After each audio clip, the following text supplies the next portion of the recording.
Welcome to Rise from the Ashes. Our podcast looks at various issues for families. We'll be talking with attorneys about personal and legal concerns having to do with divorce, custody, and parenting time. There are also a few topics about letting go, moving on, and new beginnings. Please keep in mind this podcast is only to inform and help to understand legal and personal issues as they relate to family law. It should not be considered as a replacement for a qualified family law attorney. When in doubt, please contact a professional. Rise from the Ashes, focusing on matters of the family because family matters. Hi, and welcome to our podcast, Rise from the Ashes. I'm David Braddock, and I'm going to be your host for today's program, and we're talking today with Susan Mundahl, who is the senior attorney at Mundahl Law. We've got an interesting topic for today. Why did you choose this one? Well, I've done hundreds of divorces, and a theme that tends to come up is that they keep saying the phrase, well, I trusted my spouse to do this. Quite frankly, in some cases, I don't think they should trust their spouse. And so that's what I wanted to address today. So this topic, then, I'll just read it. Don't trust your ex to have your best interests in mind. Let's jump into it. Everyone knows that divorce is two people that are trying to figure things out. Sometimes they appear to be pitted against each other, fighting for whatever their best interests are, but that's not the only unhelpful aspect of this thing, is it? No. It actually is more frustrating when one side is absolutely convinced that they deserve the majority of the finances, they deserve the majority of the parenting time with the children, and the other parent has been oblivious in the past, in particular, mostly guys. They've gone to work every day, they've made sure that the bills are paid, and they've literally only been able to pat their children on the head at night, and it's a leftover, and men do not find that satisfactory anymore, and yet their spouses have been used to them doing things that way, and they want that to continue even in the divorce. And it's not helpful to the men who now want to have more contact with their children and bear less of the financial burden. I think in divorce, people need to recognize that what they're trying to do is cut their losses. They're in a bad partnership, and what they need to do is try and figure out how to get out of it to be able to move forward with their individual lives. I think every spouse thinks that they are the one who is the most fair. In a marriage, everyone has to believe they're giving 100%. People don't want to do that in a divorce. It's my firm belief that when the love goes, the only thing to fight about is the money. And then people tend to mistake getting more money as a way of getting love. Yes, I do think there are some women and men motivated by having money for the kids. There was this fellow that I knew socially. Yeah. And he was complaining about an ex-wife who they were divorced 10 years before. All right. Okay. And in the divorce decree, he chose not to get an attorney. And he told me it was because he thought his wife just wanted to be fair. Well, she subsequently moved back in his home. And in the divorce decree, it says he was going to pay X amount of dollars in child support. Well, she moved in for several years, and then she moved back out, and then she subsequently married, and now 10 years later, she wants that back child support because there's a court order saying he was supposed to have paid it. But in the meantime, they had reached this agreement, and all it was just an oral one. She said, oh yeah, I won't go after you for child support. Oh, sure. And so he's saying, well, I thought she'd be fair. And I said, well, I hate to tell you, but that's a mistaken belief. Normally, on a contract, laches would apply. Laches is a legal doctrine that says that if you sit on your rights too long, you lose them. Okay. But the courts have specifically found, and there's case law, that says if you have court-ordered child support and you don't pay it, it doesn't go away. And so she actually has a valid claim 10 years later. He might be able to, as long as he could provide evidence to the court that he actually provided the actual support for the child by housing them for a number of years. But that's going to be his burden to show. And since it was social, he never did hire me to represent him in the matter. So I have no idea how it turned out. Is there a certain type of circumstances with a couple getting a divorce where this tends to happen more often than not? Well, yeah, the dynamic that happens is when you have one spouse who basically takes care of everything in the marriage, and quite frankly, that's usually the woman. Okay. And the husband is just, pays the bills and goes about his business and really is somewhat clueless on those things. And so now the wife wants these various things in the divorce.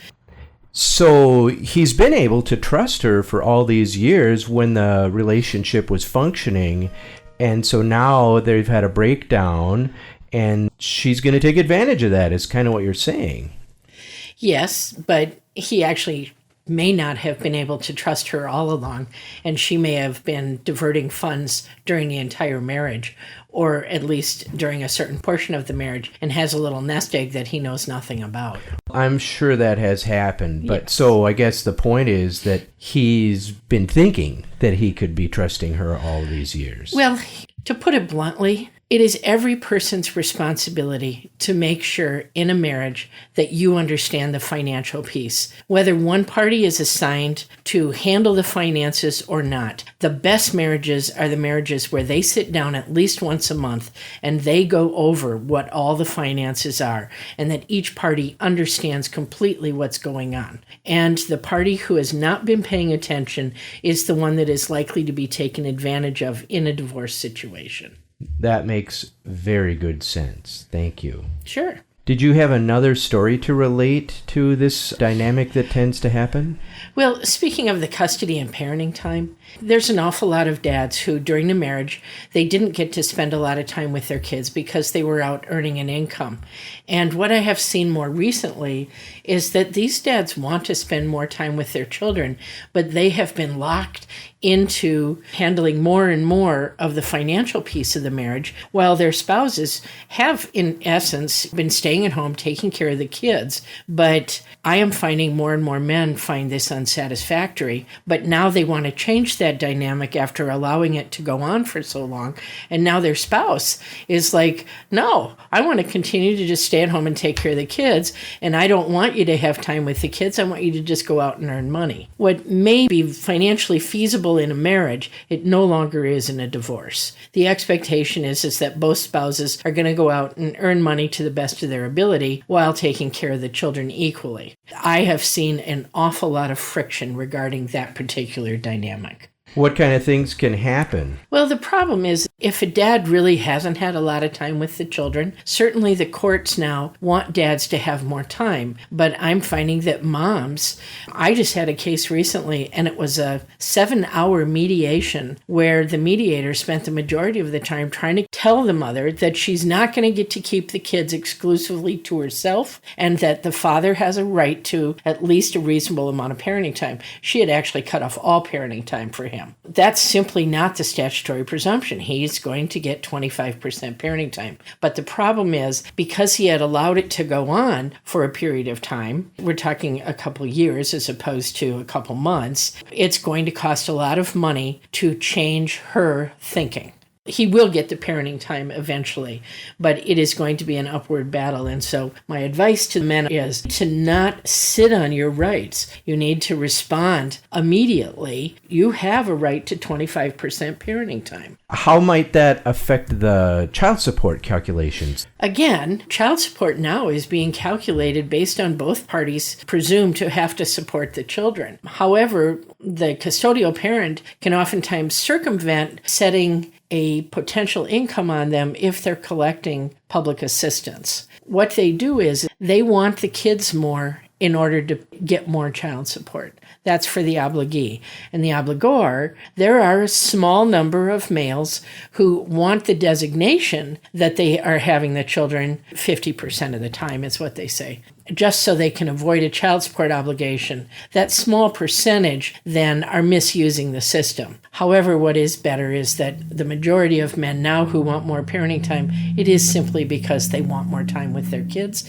And we are now recognizing the importance of fathers in children's lives, and that the children are the ones who need more time with their dad. Does this trust element affect how property matters end up being dealt with? It can. If you have a mom who's a stay-at-home mom and has been a significant period of time, then she's going to be asking for spousal support, presumably. But she's only going to receive it if there's enough money, disposable income, for her to do that. That gets into, again, it's a mess.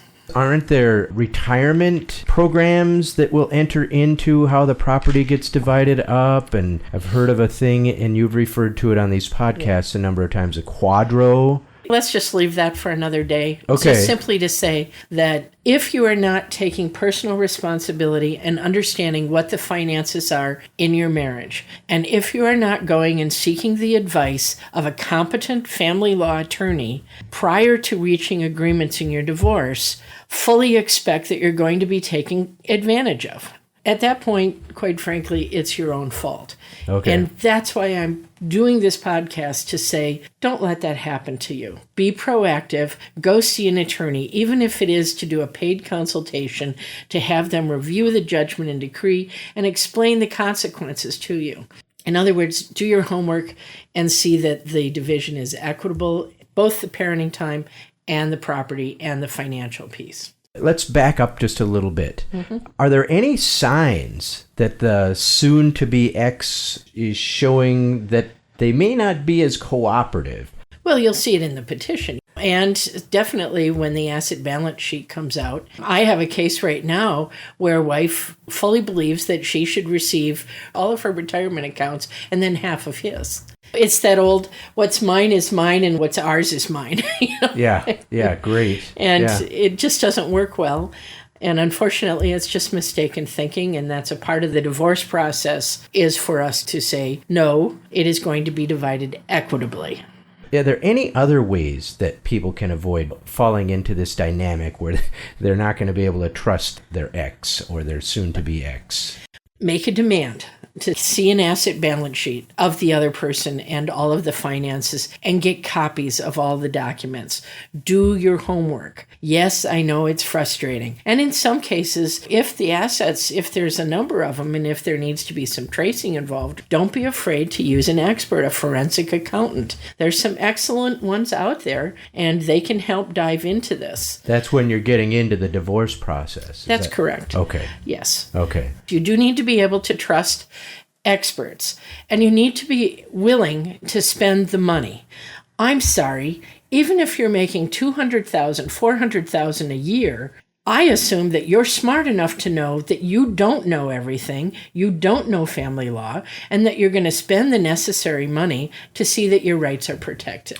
And even if you make less than $100,000, it's still worthwhile to go see an attorney to make sure it's done correctly, rather than to moan about it to a potential date in the future about how your wife shafted you. No matter if you're able to tell that story or not, the truth is that it's going to be long-term. It's going to be for the financial and psychological well-being of yourself and your family, your children, whomever. Yeah. Right. Going into the future. Okay. Yes. Buyer beware. There you go. Or as Benjamin Franklin says, a stitch in time saves 9. There we go. Saving stitches. Thank you so much, Susan. That was some wonderful insights on how to avoid trusting your ex, especially if they don't have your best interests in mind. That's right. Thank you, David. You are listening to Rise from the Ashes, the podcast channel that takes a careful look at all things having to do with legal procedure within the family law process. Rise from the Ashes is sponsored by Mundall Law, who specializes in assisting families and individuals through the legal process with respect, dignity, and caring. Mundall Law is dedicated to helping people to solve their legal problems. You can visit the Mundall Law website at mundalllaw.com or call to schedule a consultation with one of their qualified family law attorneys. Rise from the Ashes, focusing on matters of the family, because family matters.